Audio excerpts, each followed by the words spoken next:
누가복음 2장 8절부터 20절까지의 말씀입니다. 제가 가진 성경으로는 신약 성경 89면에 있습니다. 누가복음 2장 8절부터 20절까지의 말씀 한 절 한 절 교독하시고 마지막 절은 다 함께 합독하도록 하시겠습니다. 그 지역의 목자들이 밤에 밖에서 자기 양떼를 지키더니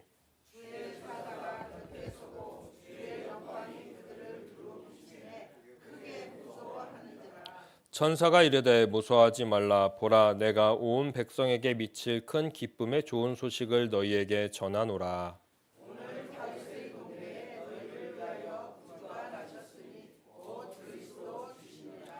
너희가 가서 강보에 쌓여 구유에 누워 있는 아기를 보리니 이것이 너희에게 표적이니라 하더니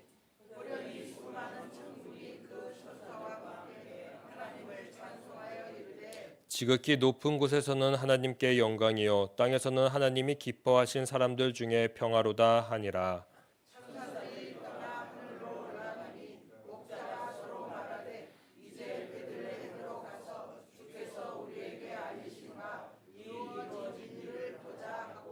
빨리 가서 마리아와 요셉과 구유에 놓인 아기를 찾아서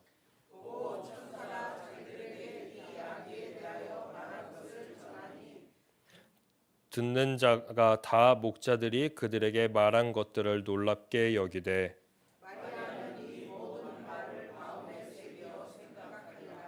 목자들은 자기들에게 이르던 바와 같이 듣고 본 그 모든 것으로 인하여 하나님께 영광을 돌리고 찬송하며 돌아가느니라. 아멘. 오늘 우리가 함께 말씀을 읽었던 것처럼요, 우리들의 인생 가운데에서 날마다 하나님께 영광을 돌리고 찬송하며 하루하루 살아가시기를 간절히 소망합니다.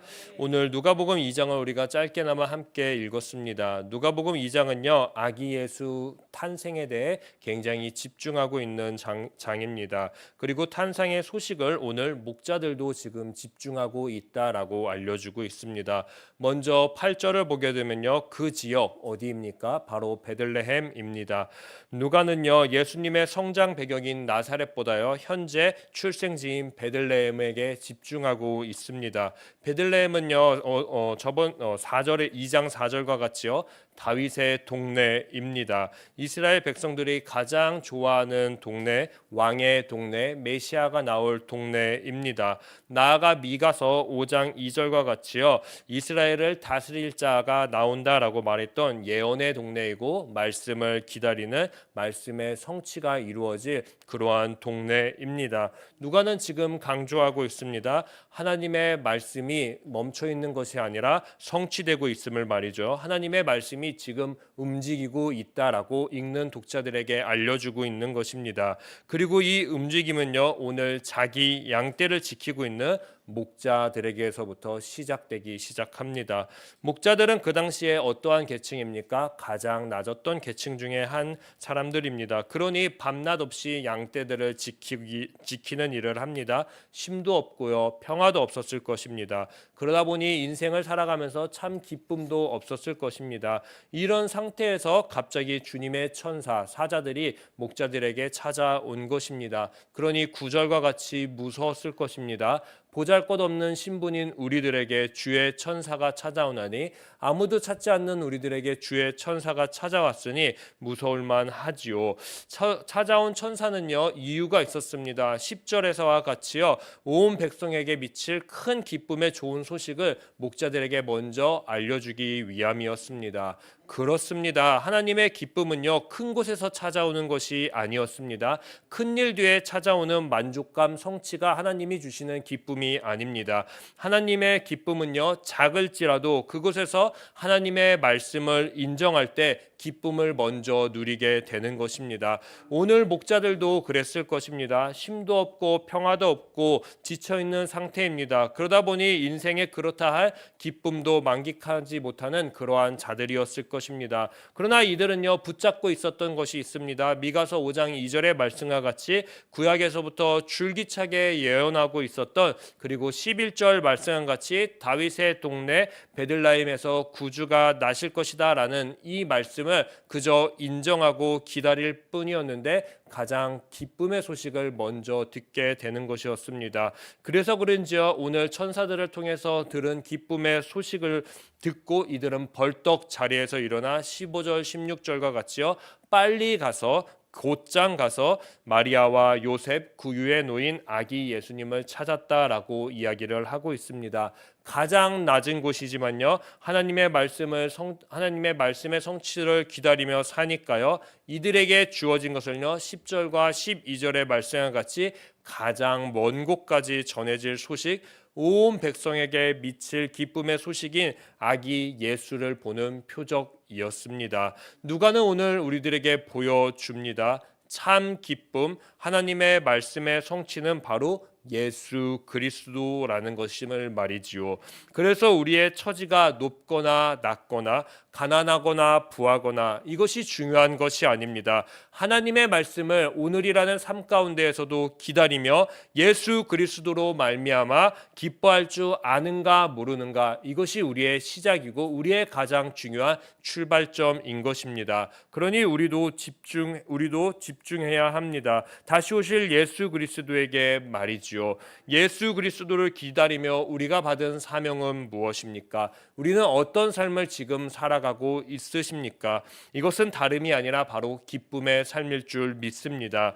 이 기쁨은요, 환경에 따라 좌지우지되지 않습니다. 감정에 따라 더 나아가 좌지우지되지 않습니다. 어떤 상황에서도 기뻐할 수 있는 이유가 있습니다. 우리가 보았던 것, 그리고 앞으로 볼 것, 이것은요 온 백성에게 미칠 큰 기쁨의 좋은 소식인 예수 그리스도이기에 우리가 기뻐할 수 있는 줄 믿습니다. 저는 이 구원의 기쁨이 우리의 감정, 환경 때문에 쉽게 잃어버리지 않기를 간절히 소망합니다.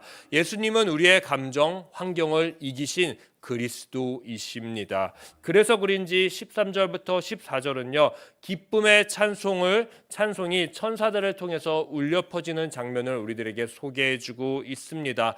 가장 높은 곳, 세상 모든 것을 뚫고요 울리는 기쁨의 찬송입니다. 우리의 낮은 신분, 우리의 높은 신분, 우리의 억울한 환경, 힘든 환경, 이 모든 것들을 뚫고 가장 높은 곳에서 울리고 있는 그러한 기쁨의 찬송인 것입니다. 이 찬송의 핵심은 무엇입니까? 우리가 기뻐할 수 있는 이유가 있다. 그것은 바로 구유에 누이신 아기 예수께서 14절의 말씀과 같이 하늘에는 영광이 되며 땅에선 하나님이 기뻐하시는 사람들에게 평화이기 때문에 우리가 기뻐할 수 있다라고 찬송하고 있습니다.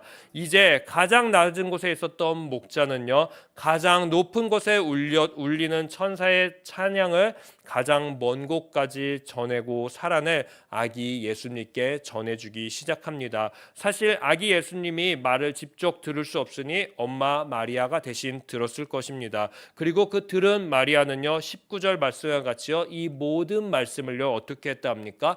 마음에 새겼다. 그리고 생각했다, 곱씹었다라고 오늘 이야기를 하고 있습니다. 가장 낮은 곳에서 시작된 하나님의 말씀의 성취가요 이제 가장 깊은 곳, 가장 멀리 퍼질 곳까지 새겨지게 되었습니다. 누가는 이제 다시 한번 강조합니다. 하나님이 오늘 목자에게 하나님의 말씀이 성취되고 있다라는 것을 우리들에게 강조해주고 있습니다. 다윗의 동네 베들레헴, 들판에서 기다려온 메시아 그리스도, 이 12절 말씀을 듣고 그리고 16절에 다시 한번 말씀의 성취 아기 예수를 만난 이 목자 말이죠. 목자들은 지금 하나님의 말씀이 움직이고 있는 것을 20절 말씀과 같이요 듣고 보았습니다. 나아가 하나님의 말씀이 모두 예수 그리스도에게 집중되고 있음을 목자들은 계속 보고 있었습니다.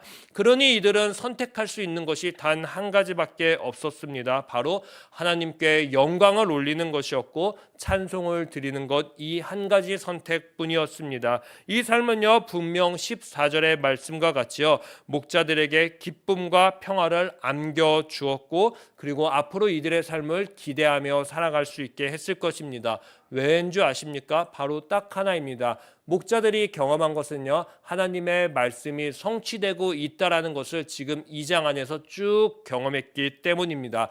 그러니 이제 하나님이 진짜 우리들의 예수 그리스도를 통해서 평화의 삶, 기쁨의 삶도 이루시겠구나라는 그 기대감으로 돌아갔을 것입니다.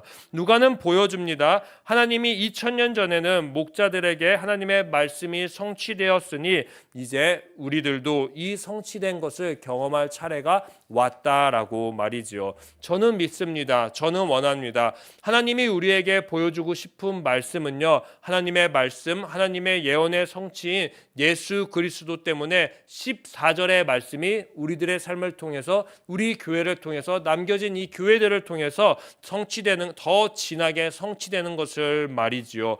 하나님은 우리에게 말씀의 성취인 예수 그리스도를 보내주셨습니다.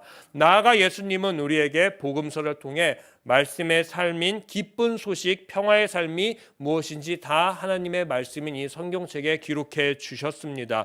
우리는 하나님이 기뻐하시는 사람입니다. 이제 우리에게 남겨진 것은 목자들과 같이 다시 오실 예수님을 내 주어진 삶에서 기쁨으로 날마다 기다리는 삶뿐입니다. 또한 주변의 소리가 어떠하든지 환경이 어떠하든지 마리아처럼요, 가슴 깊이 하나님의 말씀을 새기고 그 새긴 말씀을 다시 한번 곱씹으면서 기쁨의 소식, 평화의 삶을 살며 하나님의 말씀이 지금도 살아있음을 나의 삶 가운데서 증거하는 삶을 살아가야 합니다. 이 삶이 바로 성탄의 삶이고요, 다시 오실 예수 그리스도를 기다리는 삶일 줄 믿습니다. 사랑하는 성도 여러분, 오늘 누가복음 2장은요, 적어도 제게는요, 목자 이야기는 아닌 것 같습니다. 누가복음 2장의 중심은요, 목자가 아니라 바로 말씀의 성취인 예수 그리스도에게 집중하고 있습니다. 목자들이 기뻐한 이유는 형편이 나아져서가 아닙니다. 밤이 끝나서도 아닙니다. 삶이 쉬워져서도 아닙니다. 그들이 기뻐할 수 있었던 이유는 딱 하나입니다. 하나님께서 약속하신 말씀, 지금 여기 그리고 이곳에서 이루어지고 있는 것을 눈으로 직접 보았기 때문에 기뻐할 수 있는 것입니다. 오늘 우리도 마찬가지일 줄 믿습니다. 우리의 기쁨은 환경에 있지 않습니다. 감정에 있지도 않습니다. 하나님의 말씀이 성취되었다는 사실, 그 성취가 바로 예수 그리스도라는 데에 우리의 기쁨이 있는 것이고 평화가 있는 줄 믿습니다. 그래서 우리는 기쁠 수 있습니다. 어떤 상황이 찾아와도 이제 기뻐할 수 있습니다. 온 백성에게 미칠 큰 기쁨의 좋은 소식, 예수 그리스도, 이 복음을요, 이 기쁜 소식을 붙잡고 오늘 우리들의 삶 가운데 어떤 환경이든지 어떤 상황이 닥치든지 기쁨을 잃어버리지 맙시다. 그리고 그 기쁨을 꼭 붙잡고 우리의 삶을 예수 그리스도가 보여주신 평화의 삶으로, 기쁨의 삶으로 바꾸어 나가는 저와 우리들 되시기를 간절히 소망합니다. 제가 기도하도록 하겠습니다. 주님, 오늘 목자들에게 보여주신 것처럼 저희에게도 하나님의 말씀이 성취되고 있음을 보게 하시니 감사합니다. 환경이 바뀌어야 기뻐하는 사람이 아니라 말씀이 이루어졌기에 기뻐하는 사람이 되게 하소서. 감정과 형평에 붙들리는 인생이 아니라 예수 그리스도를 붙들고 살아가는 거룩한 삶을 살아가는 인생이 되게 하여 주시옵소서. 우리가 서 있는 이 자리에서 말씀이 움직이고 있음을 믿게 하시고 그 말씀에 반응하며 살아가는 저와 우리들 되게 하소서. 오늘도 온 백성에게 미칠 큰 기쁨의 좋은 소식, 예수 그리스도로 말미암아 기쁨을 잃지 않는 삶을 선택하게 하시고 그 선택한 삶에서 평화의 삶, 평강의 삶을 누리게 하여 주시옵소서. 이 모든 말씀 예수님의 이름으로 기도합니다. 아멘. 하늘에 계신 우리 아버지, 아버지의 이름을 거룩하게 하시며 아버지의 나라가 오게 하시며 아버지의 뜻이 하늘에서와 같이 땅에서도 이루어지게 하소서. 오늘 우리에게 일용할 양식을 주시고 우리가 우리에게 잘못한 사람을 용서하여 준 것 같이 우리 죄를 용서하여 주시고 우리를 시험에 빠지지 않게 하시고 악에서 구하소서. 나라와 권능과 영광이 영원히 아버지의 것입니다. 아멘. 오늘 이 시간 함께 기도할 때 주님, 오늘 우리도 목자들처럼 말씀이 성취되는 자리를 향해 움직이게 하시고 예수 그리스도로 말미암아 기쁨과 평화를 살아나게 하여 주시옵소서라고 우리 주여 한번 외치신 뒤에 간절히 기도하도록 하겠습니다. 주여, 주님, 제 안에 아직도 남아있는 모든 감정들을 주님 보게 하여 주시옵소서. 말씀이 아니라 감정으로 반응하며 살던 제 모습을